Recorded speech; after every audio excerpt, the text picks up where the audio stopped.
કિન્નરી જે પ્રકારે આપણે સવારથી જ સંદેશ ન્યૂઝ પર 6 વાગ્યાથી જ રૂઝાન અને સાથે ચૂંટણી પરિણામોને લઈને જે અપડેટ આપી રહ્યા છે તેવામાં વધુ જે અપડેટો સામે આવી રહ્યા છે, કયા મોટા નેતાઓ કઈ બેઠક પરથી ચૂંટણી લડી રહ્યા હતા અને તેમણે જીત હાંસલ કરી છે, કઈ બેઠક પર હારનો સામનો કરવો પડી રહ્યો છે અને કઈ બેઠક પર નેતાઓની જીત થઈ છે। ત્યારે સૌથી પહેલા વાત કરીએ ઉત્તર પ્રદેશની વારાણસી બેઠક, જ્યાં વડાપ્રધાન નરેન્દ્ર મોદીની જીત થઈ છે। આ બેઠક જે વડાપ્રધાનનો ગઢ ગણાય છે, ત્યાં વડાપ્રધાને જીત હાંસલ કરી છે। કિન્નરી અન્ય બેઠકોની વાત કરીએ, બિલકુલ કર્ણાટકની જો વાત કરવામાં આવે, કર્ણાટકના ધારવાડમાં પ્રહલાદ જોશી, બીજેપીના પ્રહલાદ જોશીએ જીત નોંધાવી છે। પીએમ મોદી બાદ પ્રહલાદ જોશીની જીત। ગુજરાત રાજકોટમાં પરસોત્તમ રૂપાલાની બીજેપીથી જીત નોંધી છે। જી બિલકુલ થી પરસોત્તમ રૂપાલા જે રાજકોટની બેઠક રસાકસી ભરી રહી અને ખરેખર આ બેઠક પર ચર્ચામાં આવી હતી। બીજી તરફ ગુજરાતની બારડોલી બેઠક, જ્યાં પ્રભુ વસાવાએ જીત હાંસલ કરી છે। ગુજરાતની બેઠકોનો આ ચિતાર જોવા મળી રહ્યો છે, સાથે જ અન્ય બેઠકો ઉપર બિલકુલ જામનગરની વાત કરીએ, જામનગરમાં પૂનમ માડમની જીત થઈ છે। પૂનમ માડમને લઈને જે જોવા મળી રહ્યું હતું કે તે જીતશે નહીં જીતે, જામનગરમાં જે પરિસ્થિતિ જોવા મળી રહી હતી, પૂનમ માડમ જીત્યા। જી બિલકુલ થી ભાવનગરની અંદર રીમુબેન બામણિયા ભાજપના ઉમેદવાર, જેમણે પણ અહીંયા જીત હાંસલ કરી છે। ભાવનગર જે ગઠબંધનથી આપના ઉમેદવાર મેદાને હતા। આ તમામ એવી બેઠકો છે, તમામ એવા ચહેરાઓ છે જે આ વખતની ચૂંટણીમાં ખૂબ જ રસપ્રદ રહ્યા હતા અને સાથે જ લાઇમલાઇટમાં પણ એટલા જ રહ્યા હતા। પૂનમ માડમ હોય કે પછી પુરુષોત્તમ રૂપાલા હોય, ગુજરાતની આ બેઠકો બિલકુલ વલસાડની વાત કરીએ, વલસાડમાં ધવલ પટેલે જીત નોંધાવી છે। ભારતીય જનતા પાર્ટીના ધવલ પટેલની જીત વલસાડથી। અને આઝમગઢમાં, ઉત્તર પ્રદેશ આઝમગઢમાં સમાજવાદી પાર્ટી એસપીના ધર્મેન્દ્ર યાદવની જીત થઈ છે। ત્યારે જે પ્રમાણે જનાદેશ અત્યારે આવી રહ્યો છે, જનાદેશ 2024, ઓડિશાના સંબલપુરમાં ધર્મેન્દ્ર પ્રધાન બીજેપીના નેતા કે તેઓની જીત થઈ છે। જી બિલકુલ થી આ એવા નેતાઓ છે જે ઘણા ચર્ચામાં રહ્યા હતા અને ત્યારે જ આ નેતાઓ કઈ બેઠક પરથી ચૂંટણી જીત્યા હતા, તેમાં અમદાવાદ પશ્ચિમની વાત કરીએ તો દિનેશ મકવાણા, જેઓ ગુજરાતની અમદાવાદ પશ્ચિમ બેઠક પરથી વિજયી થયા છે। આ તરફ ખેડાની વાત કરીએ, ગુજરાતના ખેડામાં દેવુસિંહ ચૌહાણ, જેમણે જીત હાંસલ કરી છે। ગુજરાતની બેઠકોમાં આ વખતે ભાજપ હેટ્રિક તો નથી મેળવી શકી, પરંતુ જે રસાકસી હતી અને તેમાં જે સીટોની વહેંચણી હતી તેમાં પણ વધારે કઈ અસર જોવા નથી મળી। ઉત્તર પ્રદેશની મેનપુરી જે સીટ છે, બિલકુલ ડિમ્પલ યાદવે પોતાની જીત નોંધાવી છે સમાજવાદી પાર્ટીથી। ડિમ્પલ યાદવ, ગુજરાતના વિજાપુરમાં ડોક્ટર સીજે ચાવડાએ પોતાની જીત દર્જ કરી છે। ભાજપ તરફથી સીજે ચાવડા લડ્યા અને જીત્યા છે। જી બિલકુલ થી ઉત્તર પ્રદેશની અન્ય બેઠકોની વાત કરીએ તો પીલીભીત, જેઓ જીતિન પ્રસાદ ભાજપ તરફથી લડ્યા હતા અને તેમણે આ બેઠક પર જીત હાંસલ કરી છે। ઉત્તર પ્રદેશમાં એવું કહેવામાં આવે છે કે ત્યાંથી દિલ્હીનો સીધો રસ્તો જાય છે અને ત્યાં જ અત્યારે ભાજપ બિલકુલ। અને ગુજરાતની દાહોદ બેઠકની વાત કરવામાં આવે, જશવંત ભાભોર બીજેપીના, તેમણે પોતાની જીત નોંધાવી છે। આ તરફ વાત કરીએ ગુજરાતની છોટાઉદેપુર બેઠકની, જ્યાં પણ ભાજપે પોતાની જીત હાંસલ કરી છે। જશુભાઈ રાઠવા, જેઓ આ વખતની ચૂંટણીમાં જીત મેળવી છે। આગળ વાત મધ્યપ્રદેશના ગુનાથી, જ્યોતિરાદિત્ય સિંધિયા એવિએશન મિનિસ્ટર, જે બીજેપી તરફથી ચૂંટણી લડ્યા અને ગુનાથી આ ચૂંટણી જીતી ચૂક્યા છે। આ તરફ વાત કરીએ બિહારની હાજીપુર બેઠક, જ્યાં ચિરાગ પાસવાને જીત હાંસલ કરી છે। એલજેપીના ચિરાગ પાસવાન આ બેઠક પરથી જીત મેળવી છે અને સાંસદ બન્યા છે।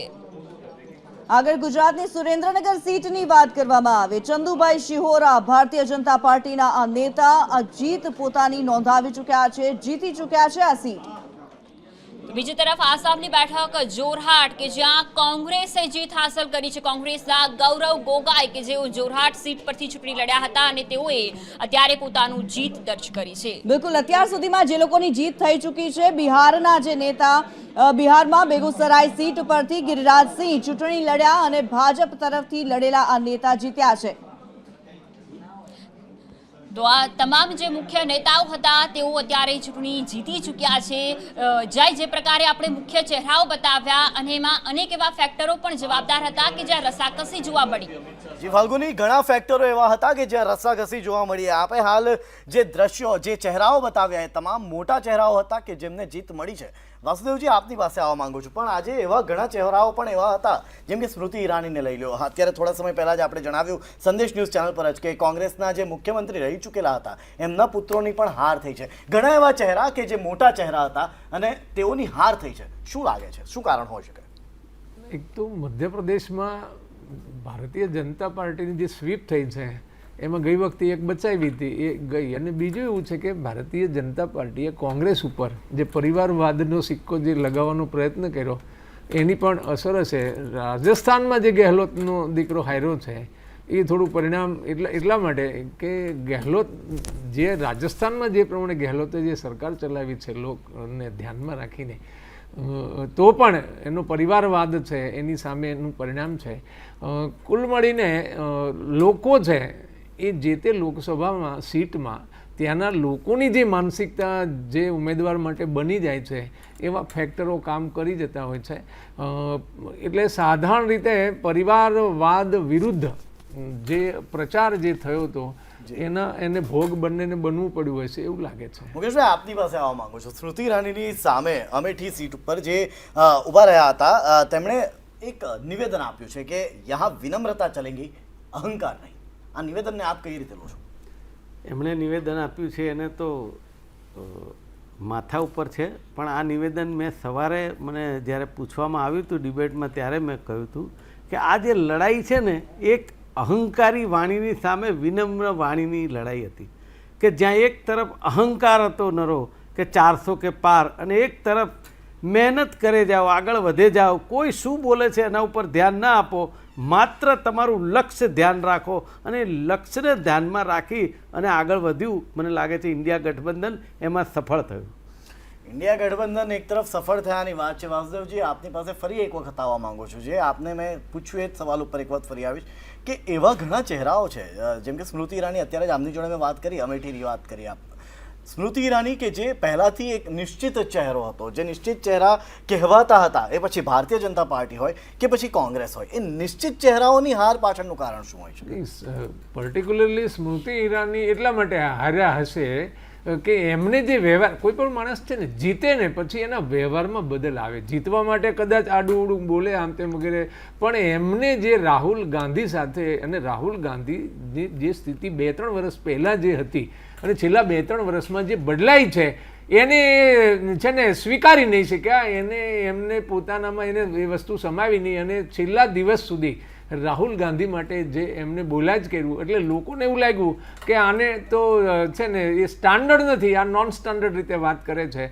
એટલે એની જે પ્રતિષ્ઠા હતી, જે પ્રતિભા હતી, એ ત્યાં ડાઉન થઈ અને એક કોંગ્રેસનો સામાન્ય કાર્યકર્તા છે એના હાથે. અને બીજું છે સૌથી અભિમાની લેડી કોઈ સાંસદ સભ્ય હોય ને તો આ સ્મૃતિબેન હતા, અને એટલા માટે લોકોએ એના અભિમાનને અહીંયા છે ને મોટામાં મોટી ચોટ મારી છે એવું કહી શકાય. જે મુકેશજી, આપની પાસેથી એ જાણવા માંગુ છું હવે કે જે પ્રકારનું આખું પરિણામ આવ્યું છે, જ્યાં ગુજરાતની વાત કરવામાં આવે, શરૂઆતમાં કહેવાયું હતું કે 5 લાખની લીડ તમામ સીટો ઉપર મળશે, ભલે તમામ પર તો ના મળી, પણ CR પાટીલ 5 લાખની આસપાસ અને અમિત શાહ કે જેઓને પણ 7.5 લાખ જેટલી લીડ મળી છે. શું કહેશો? ના, એ આપણે જે ગાંધીનગર સીટની વાત કરી છે એ તો લગભગ ઘણા સમયથી ભાજપનું જેને કહેવાય ગઢ જેવું ગણાય છે, અને એ લીડ મળી છે. નો ડાઉટ એ ગાંધીનગરની સીટ ઉપર કોંગ્રેસ પક્ષે એક પાટીદારની દીકરીને ટિકિટ આપી અને સંસદમાં જવાની એક તક આપી હતી, પણ કદાચ એ જનાદેશ ન મળ્યો તો એને સહજ સ્વીકાર્યું ને એમણે કદાચ 6-7 લાખની લીડ મળી છે. પણ એની અંદર પણ દિગ્ગજ નેતાઓના સ્ટેટમેન્ટ અને પ્રવક્તાઓના એવા હતા કે 10 લાખ વોટોથી અમે જીતીશું, ત્યાં પણ એમને પછડાટ મળી છે. અને જે પાટીલ સાહેબની વાત છે એમાં પણ એમણે જે કહ્યું હતું કે ગુજરાતની સૌથી મોટી લીડ અમારા ગુજરાતના પ્રમુખ પાટીલ સાહેબની હશે, એમાં પણ એમની ક્યાંક ને ક્યાંક પીછેહટ છે. અને હું તમને સ્મૃતિબેનની એક વાત કહેવાની મારે રહી ગઈ હતી કે સ્મૃતિબેનને હારવાનું એક મુખ્ય કારણ એ પણ હતું કે જે વખતે 2014માં દેશવ્યાપી આંદોલન કર્યું ને ત્યારે સ્મૃતિબેન ઈરાની ગેસનો બાટલો માથે લઈને ફરતા હતા, અને 400 રૂપિયા ગેસનો બાટલો આપીશું આ વાત કરી હતી. એ પણ અમેઠીની જનતાએ વિચાર્યું હોય કે આ બેને કહ્યું શું અને 10 વર્ષમાં કર્યું શું. એટલે આ પણ એક ફેક્ટર છે કે જે સ્મૃતિબેન હાર્યા. અને ગુજરાતની વાત કરીએ તો ચોક્કસ તમારી વાત સાચી છે કે ઘણી એવી સીટ છે કે એમાં 5 લાખથી ઉપરની લીડ છે, પણ જે 26 સીટ ઉપર 5 લાખ વોટો से જીતેંગે, આ જે પાટીલ સાહેબનું સૂત્ર હતું એમાં એમને અમે પછડાટ આપવામાં સફળ થયા છે. વાસુદેવજી, આપની પાસેથી હવે એ જાણવા માંગુ છું, કયા રીતની હવે રાજનીતિ થશે? જોડતોડની રાજનીતિ થશે, ગઠબંધનની રાજનીતિ થશે, જ્યાં એક તરફ આગળ પણ આપણે વાત કરી એન ફેક્ટર કામ કરશે, કઈ રીતની રાજનીતિ હવે જોવા મળશે? એવું છે કે ભારતમાં સંસદીય લોકશાહી છે. સંસદીય લોકશાહીમાં ચૂંટાયેલા સંસદ સભ્યો છે વડાપ્રધાન બનાવે એને તડજોડની રાજનીતિ કહેવાય જ નહીં, હું પહેલેથી માની રહ્યો છું. આ પ્રમુખશાહી નથી આપણા દેશમાં, કોઈ ડિક્ટેટર સાહેબ નથી. એટલે વડાપ્રધાનનો ઉમેદવાર પહેલેથી જાહેર કરવો આ બંધારણીય રીતે ખોટું છે, જેને કહેવાય ને કે આ એક પ્રકારનો રાષ્ટ્રદ્રોહ છે. એટલે મૂળભૂત રીતે તડજોડ કોઈ પણ સંસદીય લોકશાહીમાં હંમેશા આમાં પાર્ટીનું મહત્વ ન હોવું જોઈએ. એમાં ચૂંટાયેલા જે સભ્યો છે ગમે તે પાર્ટીના ગમે ત્યાં હોય, પણ એના આધારે એના પરિણામના આધારે આપણે ત્યાં તો શું થયું કે આપણે બંધારણમાં પાર્ટીની કોઈ પ્રાવધાન જ નથી. આ તો ચૂંટણી પંચે 68માં જે એલોટમેન્ટ ઓફ સિમ્બોલ્સનો જે ઓફિસ ઓર્ડર કર્યો એને કારણે પાર્ટી નોન ડેમોક્રેટિક રીતે જે પાર્ટીઓ ચાલે છે એને ટિકિટ આપવાનો અધિકાર મળી ગયો, એવી સ્થિતિ થઈ ગઈ. એટલે એને કારણે આ પરિસ્થિતિ પેદા થઈ છે. લોકશાહી દેશમાં હંમેશા ચૂંટાયેલા અને સંસદીય લોકશાહીમાં ચૂંટેલા જે સભ્યો છે એને જે ઠીક લાગે ને વડાપ્રધાન બનાવે. આ તો પાર્ટીનું આખું જે માળખું વગેરે છે એ ઇન્ટ્રોડ્યુસ એટલા માટે થઈ ગયું કે જે ચૂંટણી પંચે ના, એટલે વાસુદેવભાઈ, આ સવાલ એટલા સારું કારણ કે એનડીએની પાસે ટોટલ 41 પાર્ટીઓનો સપોર્ટ છે, 41 દળોનો સપોર્ટ છે. ઇન્ડિયા ગઠબંધનની વાત કરે 37 જેટલી પાર્ટીઓ જોડાયેલી છે, પણ હવે સરકાર બનાવવા માટે કેટલાક દળ અહીંથી અહીં થશે, શું લાગે છે? હું ફરી એ વાત ઉપર આવું છું કે આ જે રાજનીતિ છે ને, જે ભારતમાં જે રાજનીતિ મૂળભૂત બંધારણીય વ્યવસ્થા વગરની રાજનીતિ ડેવલપ થઈ છે, એટલે એના સમાધાન બંધારણમાં નથી હોતા. આપણા દેશના બંધારણમાં જ્યારે ઘડાયું ને ત્યારે રાજકીય પક્ષમાં નો કોઈ ઉલ્લેખ નહોતો. અને બીજું એવું છે કે ઉમેદવાર શોધવાની, તમે દુનિયાના કોઈ પણ દેશમાં જાઓ હંમેશા 2 ચૂંટણીઓ થતી હોય, પહેલાં ઉમેદવાર શોધવાની ચૂંટણી હોય અને પછી જનરલ ઇલેક્શન હોય. આપણે ત્યાં વ્યવસ્થા જ નથી. એટલે શું થાય, ખરેખર ચૂંટણી પંચે એક એવી વ્યવસ્થા આપવાની જરૂર હતી કે જેમાં પહેલાં ઉમેદવાર નક્કી થાય અને પછી જનરલ ઇલેક્શનમાં ઉમેદવારો લડે. અત્યારે શું થયું છે કે જે પાર્ટીમાં ડેમોક્રેસી નથી એવી પોલિટિકલ પાર્ટીનું હાઈકમાન્ડ પોતાની ઈચ્છા પડે એને ટિકિટ આપી રહ્યું છે. એના જે દુષ્પરિણામો છે ભોગવવા પડે છે. એટલે તમે જે કહ્યું ને એ એટલા માટે કે ગઠબંધનની સરકારો તમે જુઓ કે 84 પછી ઉંમરનું ત્યાં સુધી 14 સુધી આ ગઠબંધનની જ સરકારો ચાલી અને હજુ પણ એક ફરી આ સમય આવવાનો છે કે જેમાં ગઠબંધનોની જ સરકાર બનવાની. આ સંસદીય લોકશાહી માટે હું આમાં કંઈ ખરાબ જોતો નથી, કારણ કે ચૂંટાયેલા સભ્યોને તમે વિશ્વાસ, આમાં શું છે વિશ્વાસ ચૂંટાયેલા સભ્યોમાં મુકાય છે ને પાર્ટીમાં મુકાય છે, એ વાત ખોટી છે. આ એક પ્રકારનું એક ઊભું કરેલું એક હવાજાળ છે કે જેમાં એવું લાગે છે કે પાર્ટીને મત, પાર્ટીના સિમ્બોલ આ તે વગેરે. એકચ્યુઅલી વ્યક્તિને ચૂંટણી લડાવી આપવી એવું બંધારણમાં પણ છે અને ચૂંટણી પંચે કરી રહ્યું છે. પણ જે માહોલ જે રીતે બન્યું છે એના લીધે આપણને એવું લાગે છે આગામી સમય હું માનું ત્યાં સુધી હજુ 10-15 વર્ષ સુધી કદાચ ગઠબંધનોની સરકાર જ બનશે. જી મુકેશભાઈ, આપની પાસે આવવા માંગુ છું, આપની પાસેથી એ જાણવા માંગુ છું કે હવે આપને શું લાગે છે, હવે સરકાર બનાવવા માટે કયા પ્રકારના વાયદાઓ કરવામાં આવશે, કઈ રીતે ગઠબંધનો પોતાની પાસે જકડી રાખવામાં આવશે, શું કહેશો મુકેશ? જો કોંગ્રેસ પક્ષે જ્યારે અટલ બિહારી વાજપેયીજીની સરકાર હતી ને ત્યારબાદ યુપીએ સરકારનું ગઠન કર્યું ત્યારે પણ કોમન મિનિમમ પ્રોગ્રામ હેઠળ જ્યારે આટલી બધી પાર્ટીઓ સાથે સરકાર બનાવવાની હોય ત્યારે કોમન મિનિમમ પ્રોગ્રામ હોય અને સાથે સાથે રાહુલજીએ આપેલા જે 5 ન્યાય એને પણ સાથે લઈ અને અમે સરકાર બનાવીશું. અને જો સરકાર બનાવશે તો હું માનું છું કે એમની અંદર ખરા ઉતરવાની 100% પ્રયત્ન કરશે અને દેશને એક સ્થિર સરકાર આપવામાં મદદરૂપ થશે. અને ખાસ કરીને જે વાત કરી તમે હમણાં એ એવી વાત છે કે ગુજરાતની અંદર એવું ફલીભૂત થતું હતું અને ક્યાંક બીજેપીના તમામ નેતાઓ કહેતા હતા કે ગુજરાતમાં આ વખતે કોંગ્રેસ પક્ષે ઉમેદવારોની પસંદગી સારી કરી છે પ્રમાણમાં. અને બીજી બાજુ એવું હતું કે કેટલીય જગ્યાએ ભારતીય જનતા પાર્ટીને ઉમેદવાર બદલવા પડ્યા અને કેટલીય જગ્યાએ એવું હતું કે જાણે ઉમેદવાર પણ નથી મુકેશજી, લડતા. એ છતાં ઉમેદવારો બદલવા છતાં એ ઉમેદવારો જીતી ગયા. ના ના, જીતી ગયા. જો જીતાવો સિકંદર એ નથી કહેતો. વાત જે વાસુદેવભાઈ કરી ને એની વાત કરું છું કે ઉમેદવાર જે છે એ ઉમેદવારને કોઈ જોતું નથી, એમ કે નરેન્દ્રભાઈને જોઈને જ મત આપે છે. તો હું એ ચોક્કસ માનું છું કે ઉમેદવાર પણ એક આધારભૂત માણસ હોય છે અને એના ઉપર જ પ્રજાના કલ્યાણકારી કામો થતા હોય છે. કંઈ દરેક જગ્યાએ પ્રધાનમંત્રી કામ કરવા ન જાય. એટલે ઉમેદવારની મુખ્ય ભૂમિકા હોવી જોઈએ એવું હું કહું છું. ઉમેદવારની મુખ્ય ભૂમિકા હોવી જોઈએ એવું આપનું માનવું છે. હવે હું વાસુદેવજી થોડો યુપી તરફ જવા માંગુ છું. યુપીમાં જે પરિણામો સામે આવ્યા છે, સપા અને કોંગ્રેસની જે જુગલબંધી થઈ અને એમાં ભારતીય જનતા પાર્ટીને ઘણી સીટો ડાઉન થઈ છે, શું લાગે છે તમને?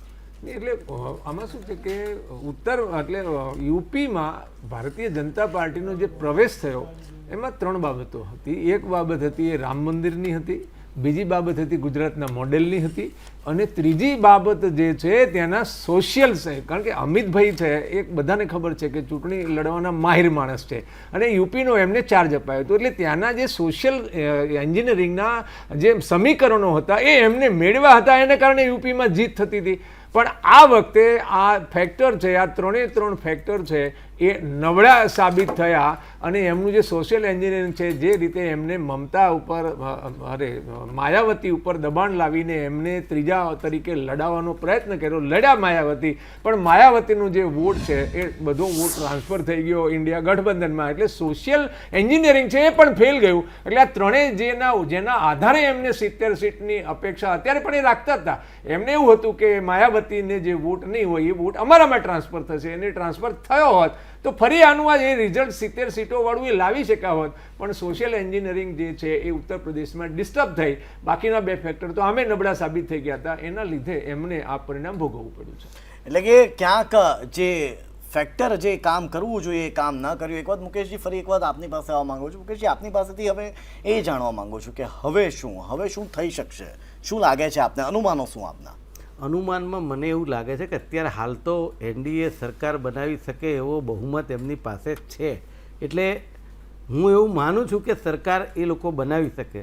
પણ જે રીતે આપણા લોકલાડીલા પ્રધાનમંત્રી ટેવાયેલા છે કે પોતાની પાર્ટીને બહુમત હોય ને પોતે એક જે નિર્ણય લે એ રીતે સરકાર બનાવવા ટેવાયેલા છે, કદાચ એ સરકાર ન પણ બનાવે, મને એવું લાગે છે. અને એવું પણ છે કે બીજી બાજુ જોક વાગતો હોય તો એમના સાથી પક્ષો જે છે એ સાથી પક્ષો કદાચ બીજી બાજુ જાય તો એ સરકાર બનાવી હોય છતાં પણ ન બનાવી શકે. એટલે જો અને તોની રાજનીતિ લગભગ હું માનું છું આજ રાત સુધીમાં સ્પષ્ટ થશે. પણ મને એવું ચોક્કસ લાગે છે કે અત્યારે હાલ કોઈ સરકાર બનાવી શકે એવી સ્થિતિમાં લાગતું નથી. આ જ મામલે આપનું શું માનવું છે વાસુદેવજી? વાત બિલકુલ જે પ્રમાણે જનાદેશ આવ્યો છે એ જનાદેશ છે એ ભારતીય જનતા પાર્ટીમાં વિભાજનનું કોઈને કોઈ સંકેત આપી રહ્યું છે. નરેન્દ્રભાઈ પૂર્ણ બહુમત લાવી શકે છે એટલે માન્ય નેતા હતા. હવે પૂર્ણ બહુમત નથી એટલે એમને જે કંઈ અત્યાર સુધી જે નિર્ણયો લીધા છે અને જે દેશભરનો કચરો ભેગો કર્યો છે પાર્ટીમાં, એના લીધે વિરોધ થવાની પૂરેપૂરી સંભાવના છે. એટલે હવે કયું પરિબળ કેટલું કામ કરશે એની આધારે, બાકી એમની પાસે મેન્ડેટ તો સીધો દેખાય છે એનડીએનો, તો ઇન્ડિયા ગઠબંધનનો તો મેન્ડેટ છે નહીં. પણ મને એવું લાગે છે કે ઇન્ડિયા જે છે એની સાથે જે છે એ લગભગ બધા એક કેમિસ્ટ્રીથી મળેલા લોકો છે. ભારતીય જનતા પાર્ટીના જે સાથી પક્ષો છે એમાં એક મજબૂરીથી છે ચંદ્રબાબુ નાયડુ, અને એક ભાઈ છે ગન પોઈન્ટ ઉપર ગયેલા છે ત્યાં. એટલે મને એવું લાગે છે કે વિષય તો એકદમ જેને કહેવાય ને કે સલવાયેલો છે. કેવી રીતે એનું સમાધાન છે એ તો સમય જ બતાવી શકે એવું લાગી રહ્યું છે. એટલે સમય ઘણું બધું કહી જશે. ફરી એક વાત મુકેશજી આપની પાસે આવવા માંગુ છું, કારણ કે સવાલ હવે એ જ છે કે શું બની શકે છે જો એનડીએ સરકાર બનાવે તો કઈ રીતે બનાવી શકે છે અને ઇન્ડિયા એની અંદર કઈ રીતે ગાબડા પાડી શકે છે? મુકેશ, સૌથી પહેલાં તો જે રીતે આજે સરકાર ચાલી ગઈ 19 પછી, એ સરકાર જે રીતે નિર્ણયો અને જે રીતે સરમુખત્યારશાહીનું વાતાવરણ દેશમાં પેદા થયું એ નહીં થવા દે. જો એનડીએ સરકાર ચલાવશે તો, હા, સુચારુ સ્થિર સરકાર ચલાવે, પ્રજાહિતના નિર્ણયો લેશે તો એમાં કંઈ વાંધો આવવાનો નથી. ઇન્ડિયા ગઠબંધનને વિરોધ પક્ષ તરીકે કામ કરવામાં પણ કોઈ વાંધો નથી. પણ હું એવું ચોક્કસ માનું છું કે એનડીએને સરકાર બનાવવામાં તકલીફ પડશે અને હમણાં જ જે રાહુલજી પ્રેસ કોન્ફરન્સ કરશે એની અંદર પણ અમુક વાતો થશે, એના ઉપર પણ આપણને ઘણો બધો ખ્યાલ આવશે.